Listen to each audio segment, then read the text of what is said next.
నిన్న రాత్రి తెలంగాణకు సంబంధించినటువంటి సీనియర్ జర్నలిస్టు కేవీ రెడ్డిని అరెస్ట్ చేయడం జరిగింది. అయితే ఒక దగ్గర కేసు అయ్యి మరొక దగ్గర అరెస్ట్ చేసే అవకాశం ఉంటుందా అని తెలుసుకుందాం. మనతో పాటు హైకోర్టు అడ్వకేట్ ఉదయకాంత్ గారు ఉన్నారు. నమస్తే సార్.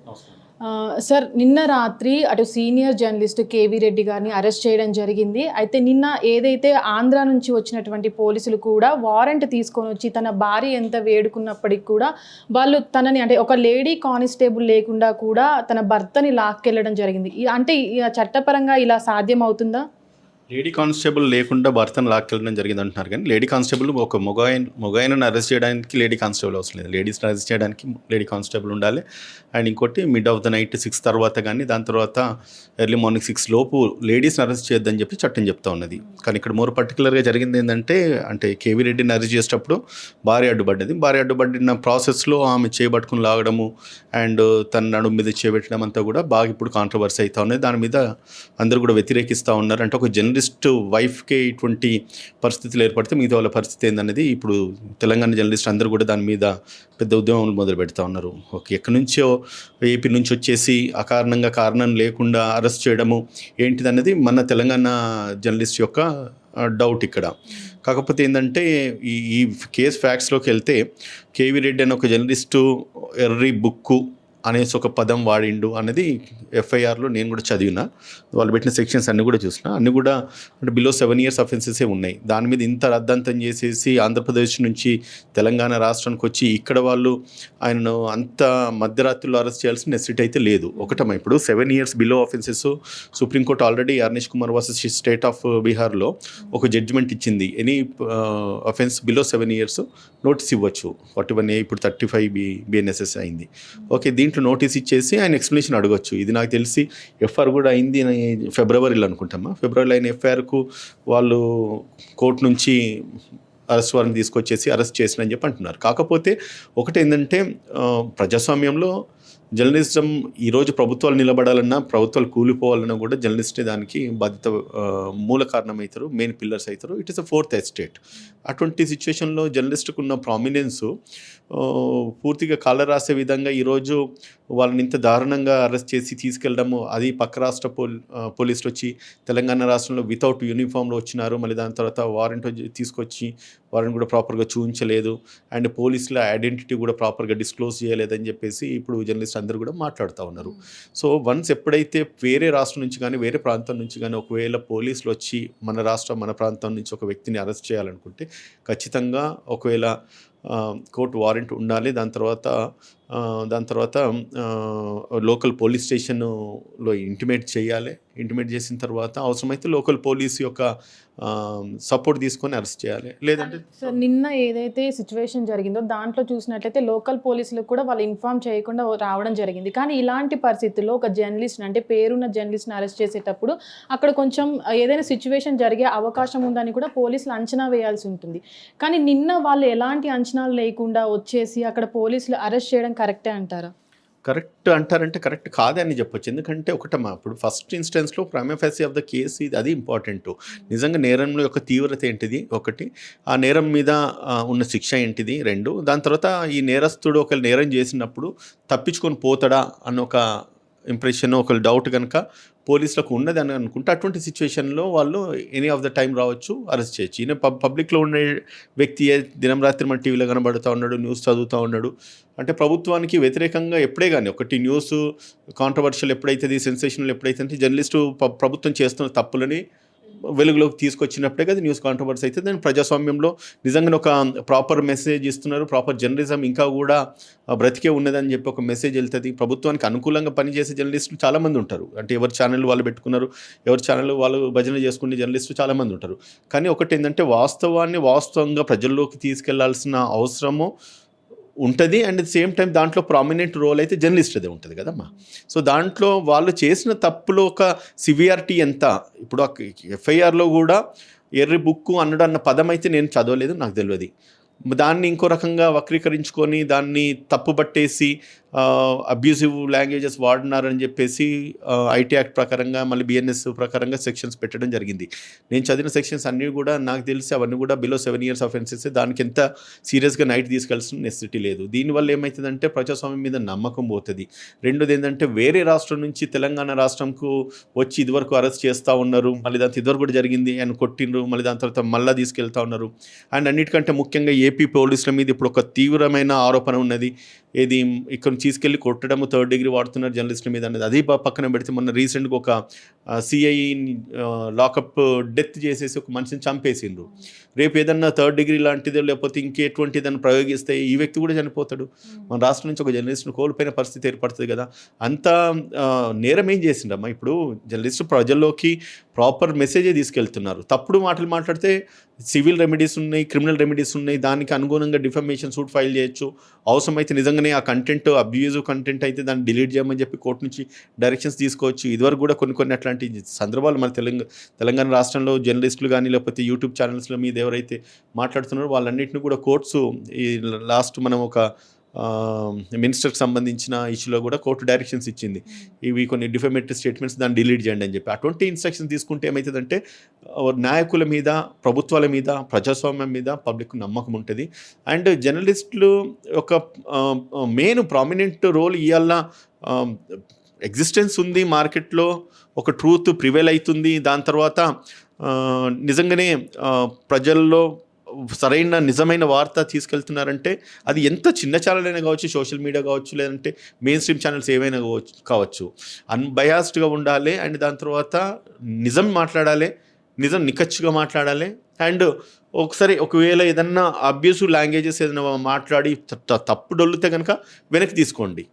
అంతేగాని కావాలని కూడా అబ్యూసివ్ లాంగ్వేజెస్ వాడదు. చాలామంది కూడా ఇప్పుడు మనం చూస్తూ ఉన్నాము యూట్యూబ్స్లలో అక్కడిక్కడ ట్రెండ్ అవుతూ ఉంటుంది. ఎక్కువ బూతులు మాట్లాడుతుంది అని ఏదో ఫేమ్ అవుతాము, లేదంటే కనుక బూతులు మాట్లాడితేనే జనాలు చూస్తారు, లేకపోతే ఒక నాయకుడు తిడితేనే జనాలు హర్షిస్తారు. ఎవడో ఒక మాట మనం అనగానే జనాలు చప్పట్లు కొడతారు. వాళ్ళని ఎంటర్టైన్ చేయడానికి కాదు కదా మనం మైకులు పట్టుకొని మాట్లాడేది.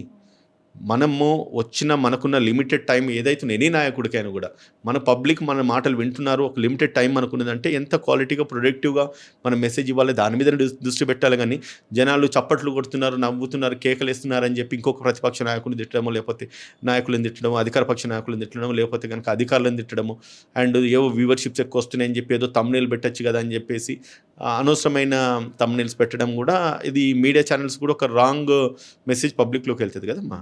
సో కాబట్టి అంటే బోత్ ద సైడ్స్ ఇప్పుడు ఈ కేసు విషయంలో జరిగిన తప్పు ఏదైతే ఉన్నదో 100% ఆ లేడీని అట్లా జర్నలిస్ట్ వైఫ్ని అట్లా చేతులు పట్టుకొని ఒక మోగా కానిస్టేబుల్ లాగడము, నడుము మీద చేపెట్టడము ఎంత అబ్యూజివ్గా ఉంటుంది. ఇప్పుడు ఈ జర్నలిస్ట్కి ఈరోజు ఆయనకి జరిగింది, రేపు మీకు జరగచ్చు, లేదంటే ఇంకొక 4 జర్నలిస్ట్ వైఫ్కి అదే జరగచ్చు కదా.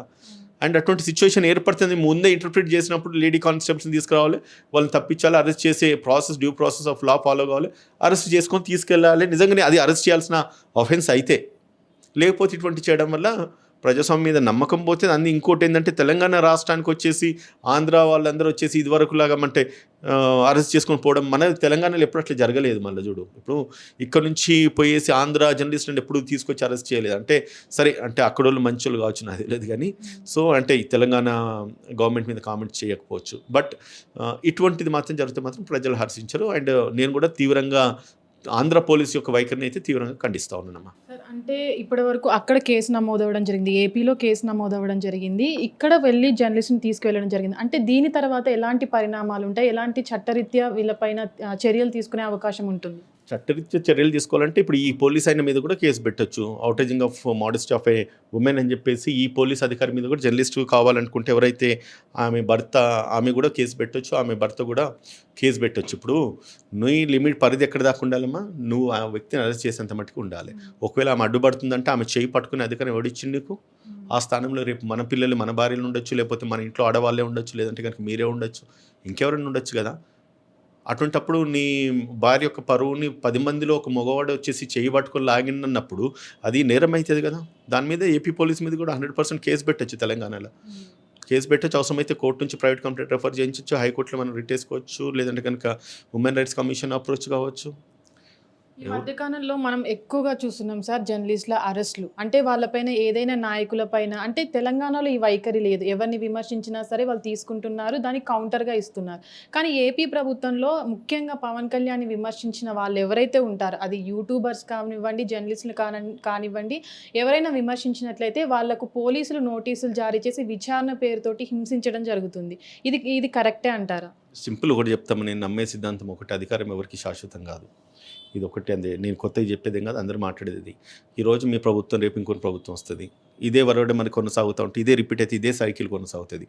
మనము ఎప్పుడు వచ్చినాం, ఎంతకాలం ఉన్నాం, ఎప్పుడు వెళ్ళినాం అన్నిటికంటే కూడా ప్రజల్లోకి మనం ఏం మెసేజ్ ఇచ్చి వెళ్ళినాం, మనం ఏం ట్రెండ్ సెట్ చేసినాం, అది ఇంపార్టెంట్ కదా. ఇప్పుడు మీలాంటి వాళ్ళు కూడా క్వశ్చన్ చేస్తూ ఉన్నారు, అంత పెద్దటి ఫస్ట్ ఇన్స్టెన్స్ ఇంకా అంటే యాక్టర్ అనాలి, దాని తర్వాత పొలిటీషియన్ అనాలి, రైట్? అటువంటి లీనియన్స్ ఎందుకు తీసుకోవాలి? ఇప్పుడు నో మీడియా ఎవరు హీరోలు అవుతారు చెప్పు?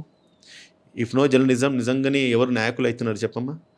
సో దానికి కూడా అంటే ఒకటే, మన గొప్పతనము, మన రిచ్నెస్, మన సోబర్నెస్ ఎక్కడ కనబడుతుంది? మనం బిహేవ్ చేసే బిహేవియర్ని బట్టి కనబడుతుంది. ఎవరో ఏదో మాట్లాడినరు అట్లంటే కేసీఆర్ను విమర్శించిన వాళ్ళు తిట్టిన వాళ్ళు ఉన్నారు, రేవంత్ రెడ్డి గారిని విమర్శించిన వాళ్ళు తిట్టిన వాళ్ళు ఉన్నారు, కేటీఆర్ని తిడుతున్నారు, అందరినీ రాజకీయ నాయకులు అందరినీ తిడుతున్నారు అని చెప్పి కేసులు పెట్టుకుంటూ పోతే రాష్ట్రంలో ఇంకా వేరే కేసులే ఉండదు. పొలిటీషియన్స్ మీద పెట్టిన కేసులే ఎక్కువ అయిపోతాయి. ఇంకా కోర్టులకు ఇంకా వేరే పనులే ఉండదు, పోలీసులకు వేరే పనులే ఉండదు. కొన్ని చూడనట్టుగా ఉంటేనే నిజంగానే వాళ్ళ యొక్క సూపర్నెస్, రిచ్నెస్ నిలబడుతుంది. అంతేగాని కాదని చెప్పేసి ఏదో ఒక మాట అనండు కదా అని చెప్పి ఇమీడియట్గా అక్కడి నుంచి ఇక్కడికి వచ్చి అరెస్ట్ చేస్తూ ఉంటే, మరి ఇక్కడికి వచ్చేసి నువ్వు పార్టీ పెడతావు, మళ్ళీ దాని తర్వాత ప్రజలకు ఏదో చేస్తావు అనుకుంటే, రేపు ఇదే జర్నలిస్టులు కదా నిన్ను హీరోయిన్ చేయాలి, ఇదే జర్నలిస్టులు కదా నిన్ను లీడర్ని చేయాలి, ఇదే జర్నలిస్టులు కదా నేను రేపు నీ యొక్క మీటింగ్లో, స్పీచ్లు పబ్లిక్లోకి తీసుకెళ్లాల్సింది.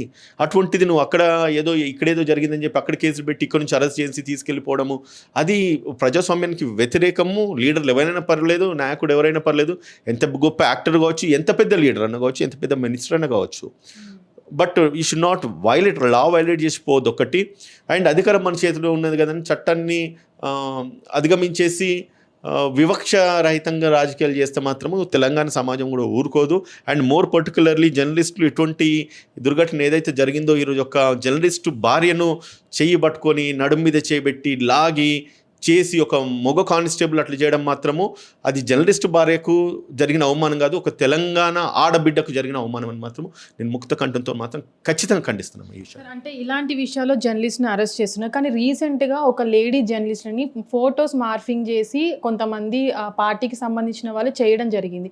ఈ విషయాన్ని ఎందుకు ప్రభుత్వం పట్టించుకోవట్లేదు? పోలీసులు కూడా వీటిపైన ఎందుకు చర్యలు తీసుకోవట్లేదు అనుకోవచ్చు? ఒకటమ్మ, ప్రభుత్వము పట్టించుకున్నప్పుడు, పోలీసులు పట్టించుకున్నప్పుడు న్యాయస్థానం ఉన్నది.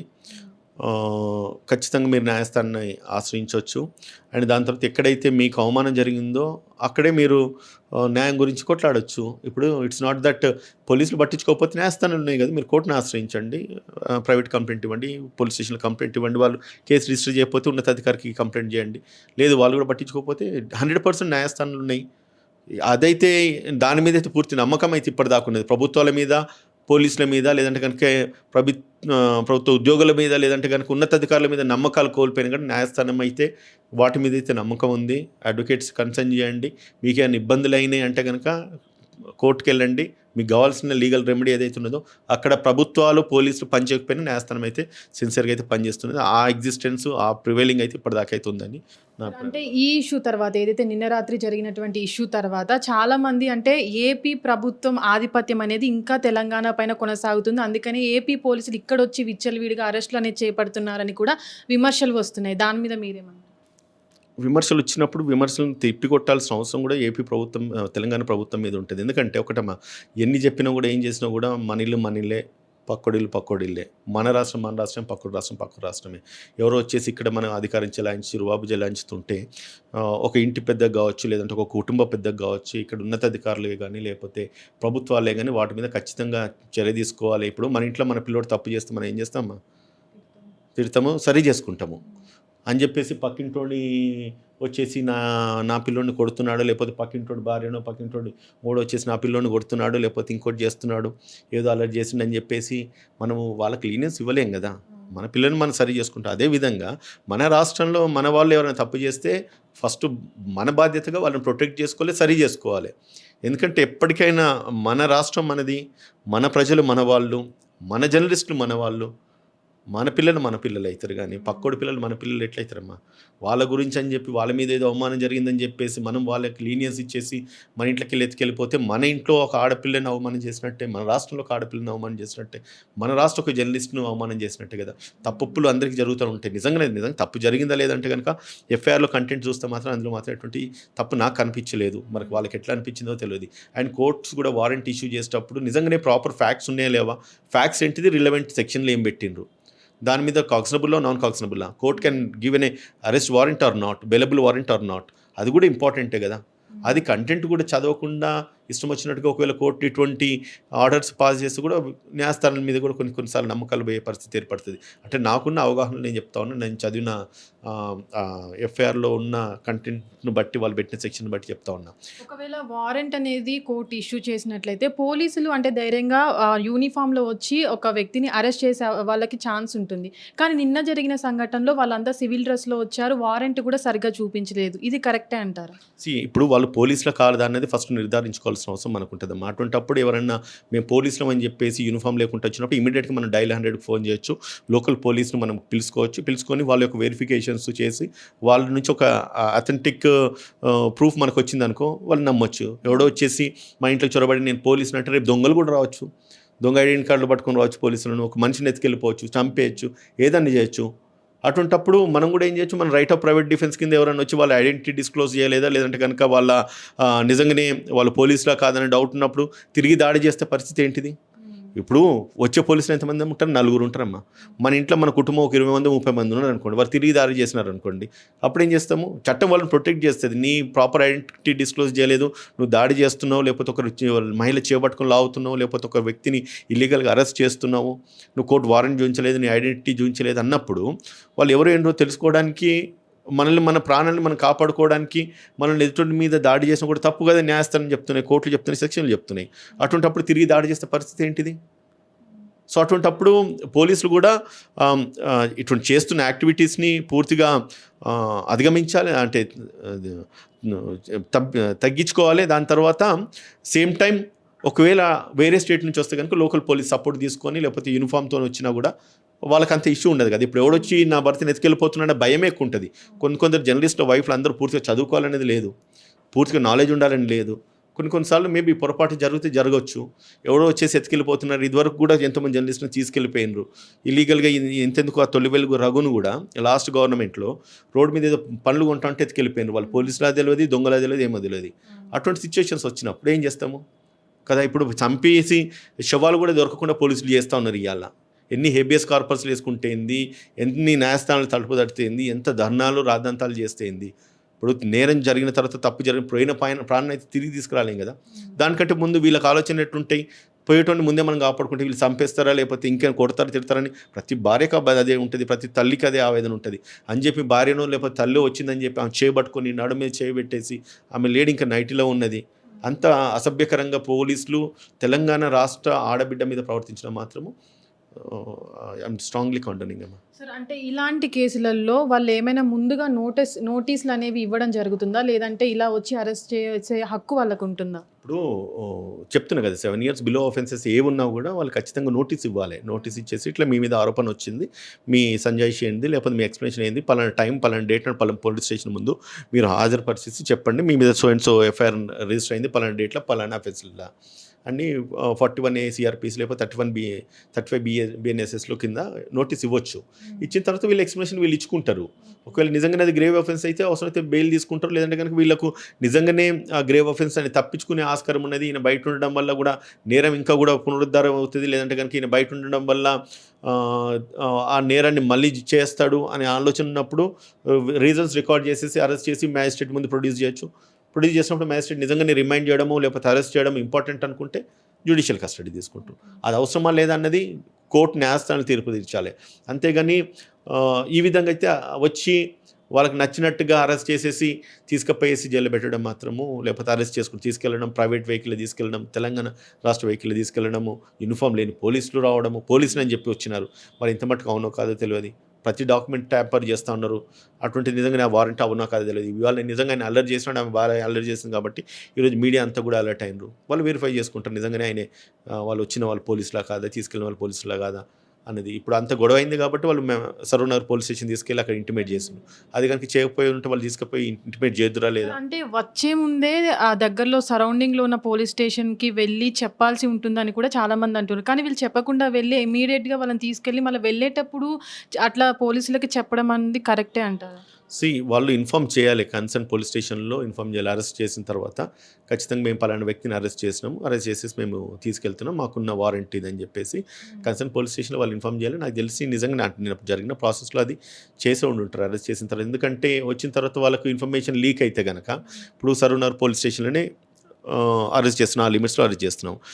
అప్పుడు నేను ముందే పోయేసి కనుక సరూనగర్ పోలీస్ స్టేషన్కి ఇన్ఫర్మేషన్ ఇస్తే ఆ ఇన్ఫర్మేషన్ లీక్ అయితే నేరస్తులు ఎవరైనా ఉంటే తప్పించుకుంటారు అన్న ఇంప్రెషన్ వాళ్ళకు ఉంటుంది. కాబట్టి వాళ్ళు పక్కడబందిగానే వస్తారు, ఆయన చూసుకుంటారు, అరెస్ట్ చేస్తారు. అరెస్ట్ చేసిన తర్వాత కన్సర్న్ పోలీస్ స్టేషన్ ఇన్ఫామ్ చేయాలి, అది బాధ్యత. అదే అయితే ఇన్ఫామ్ చేసి అయితే తీసుకెళ్ళినాను. ఆ ప్రాసెస్ మటుకైతే ప్రాపర్గానే చేసినాను. బట్ బిఫోర్ దట్ చేసిన ప్రాసెస్లో మాత్రం వైఫల్యం చెందని మాత్రం అనుకోవచ్చమ్మా. అంటే ఇప్పటి వరకు కూడా జర్నలిస్ట్ని అరెస్ట్ చేయడం అనేది విపరీతంగా జరుగుతూనే వస్తుంది. ఇది వరకు కూడా ఈ విధంగానే ఏపీ నుంచి వచ్చినటువంటి ఎవరైతే పోలీసులు ఉంటారో వాళ్ళు కూడా ఈ విధంగానే తీసుకువెళ్ళడం జరిగింది. కానీ ఇప్పుడు ఏదైతే ఇష్యూ జరిగిందో దాంట్లో కూడా తన భార్యతో వచ్చినటువంటి పోలీసులు కూడా అసభ్యంగా ప్రవర్తించడం అనేది కూడా చాలా చర్చ అనేది జరుగుతుంది. హిట్ టీవీ యాప్, ఇందులో short news, live news, entertainment shows, movies, digital magazines తో పాటు మీ జిల్లా వార్తలను కూడా ఫ్రీగా చూడొచ్చు. ఇంకెందుకు ఆలస్యం, వెంటనే హిట్ టీవీ యాప్ ని డౌన్లోడ్ చేసుకుని ఫ్రీగా ఎంటర్టైన్మెంట్ పొందండి. Hit TV app, hit TV app, please download hit TV app. Hit TV యాప్ని ఫ్రీగా డౌన్లోడ్ చేసుకొని ఎంజాయ్ చేయండి. మీకు నచ్చిన ఎంటర్టైన్మెంట్ కోసం హిట్ టీవీ యాప్ ని ఫ్రీగా డౌన్లోడ్ చేసుకుని ఎంజాయ్ చేయండి. హిట్ టీవీ యాప్ని డౌన్లోడ్ చేసుకుని ఆస్వాదించండి, ఆశీర్వదించండి. ఇంతమంది సెలబ్రిటీలు హిట్ టీవీ యాప్ ని డౌన్లోడ్ చేసుకోండి అని చెప్తున్నారంటే ఎంత మంచి యాప్ ఆలోచించండి. అమెరికా అమెరికా అమెరికా అమెరికాలో చదవాలనుకునే వాళ్ళకి విశ్వసనీయమైన పేరు మన శౌర్య కన్సల్టెన్సీ. UK లో 1 year masters, UK లో 1 year masters, 2 years work permit up to 5 years visa. Contact Saurya Consultancy. Contact 89851 89851.